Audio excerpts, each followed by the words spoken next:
The first flip I ever did was in Santa Ana, California, and it was on King Street. And I bought that first property at auction.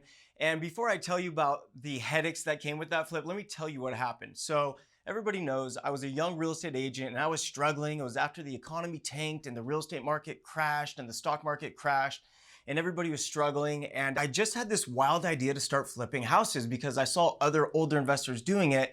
And I was watching them make 50, 60, 70, $80,000 on a house.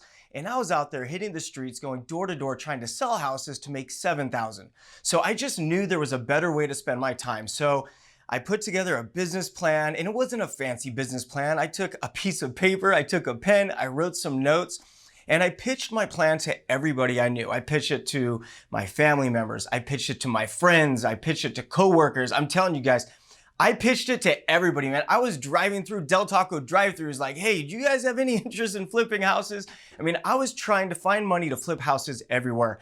And I kept striking out over and over and over. And the reason I'm bringing this up is so you understand it takes work and it's a process to start flipping houses. So just because you get one no, two no, three no, 10 no's, 20 no's, doesn't mean it's always going to be no. Because if you keep talking to people and you keep asking people, eventually you're going to get a yes. So my yes came from a guy named Pete DeBest. And to this day, Pete and I are still business partners. And together we've flipped about 500 houses. And at the beginning, he was a young guy and he was the owner of a mortgage company that I used to work at where I was a real estate agent. And he was the big dog on campus and he was a multimillionaire and he was in his early 30s. So I knew early on when I met him, I really had to build that relationship. And plus I thought he was a pretty great guy. So it turned out wonderful. So in 2010, I pitched him the business plan. I was like, here's the deal, man. Like, you put up the money, I'll do all the work, I'll find the property, I'll do the rehab, I'll sell it, and we'll split the profit. And he said, you have a deal. But on the first flip, he said, I want you to put skin in the game and I want you to prove it yourself. So I was like, all right, I'll do it. I'll make it happen. And of course, I didn't have much money back then. It was in 2010 and I was finally starting to get my finances together, but I agreed to it. And I told him we had to buy a low-end property. So I scraped up every dollar I had. I had to sell my Rolex watch to come up with money. I took cash advances against my credit cards. And that Thursday, I found a property going to auction in Santa Ana, California. It was a condo and the opening bid, I think, was about $80,000. And the resale price on it was about $150,000, $155,000. So we went to the auction and I know real estate. I know market trends. I know values. I know nothing about buying at the auction and I know nothing about construction. But I knew one thing for sure. If I bought it low and I sold it high and whatever was in the middle was big enough to cover construction and profit, I can make some real money. And I just went for it. So we went to the auction and I'll never forget, it was honestly a surreal experience because you'd think an auction is indoors, air conditioning, big and fancy. And the truth is, the auction was outside of the Santa Ana courthouse, standing on the sidewalk in the middle of the street. And there was a guy with a little clipboard and a little iPad with a group of 20 people around him auctioning off properties. And I walked up and you see all these guys dressed in normal clothes, wearing fanny packs and backpacks. And it turns out that they all have millions of dollars in cashier's checks sitting in their pocket. And myself, I showed up to the auction with $115,000.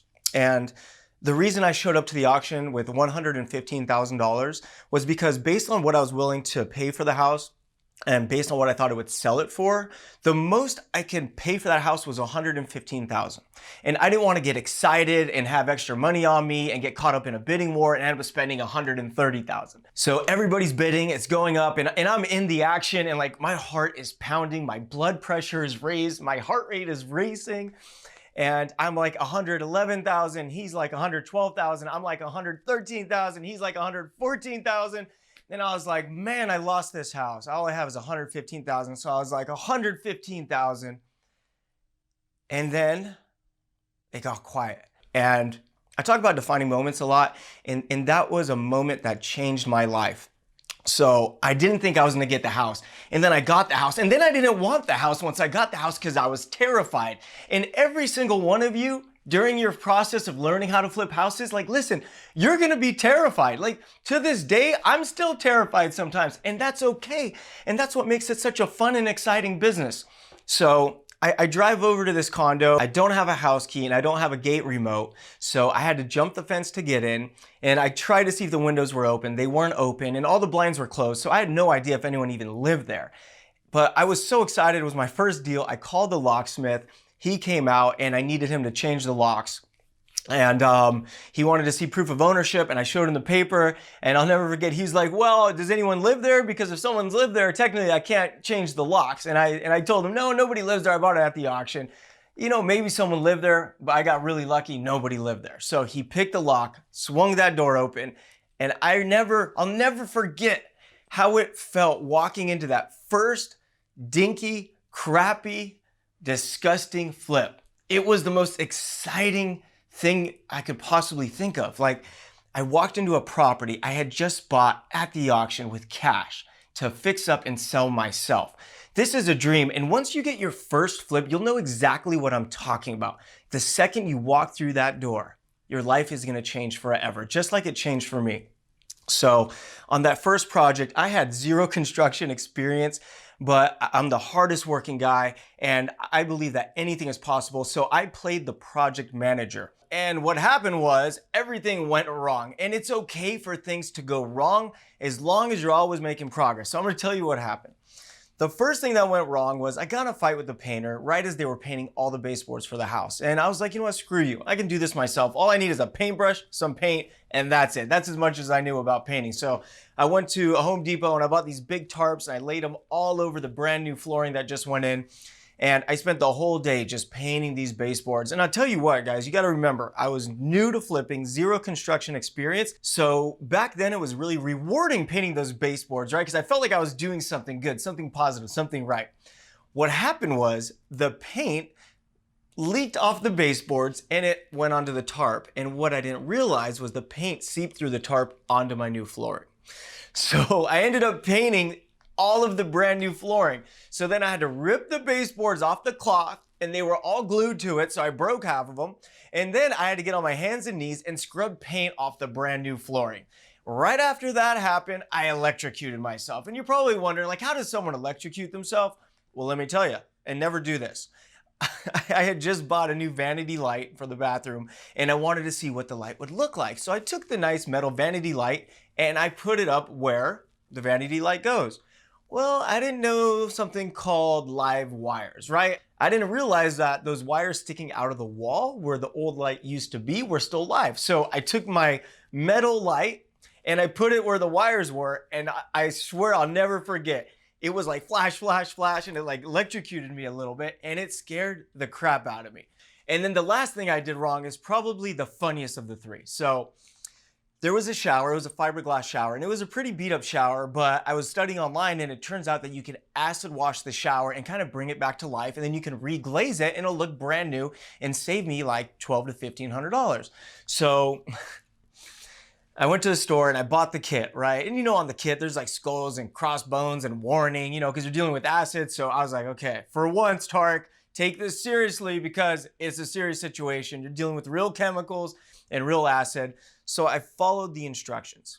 You know, I opened up the box and there were the blue gloves. I put the big blue gloves on my hands. I mixed the concoction together and I took my sandals off. I stepped into the shower and I start acid washing all the walls in the shower. And again, I'm super proud of myself because I'm doing construction work, which I've never done.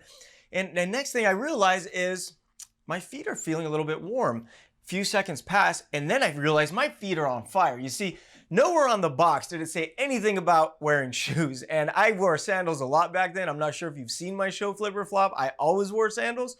So I ended up burning my feet with acid. So I jump out of the shower and I'm screaming at this point. I jump in the bathtub. I put my feet in the bathtub. I turn the water on. But wait, there was no water to the house because I was doing construction and I shut off the water. So now my feet are really on fire. I run out of this condo, run across the greenbelt, and I jump right into the community pool. That was one of the most embarrassing, most memorable moments of my life because that's a moment you can't forget. So the moral of the story is this. Everything went wrong, right? Everything went wrong. but a few things went right. So here's what went right.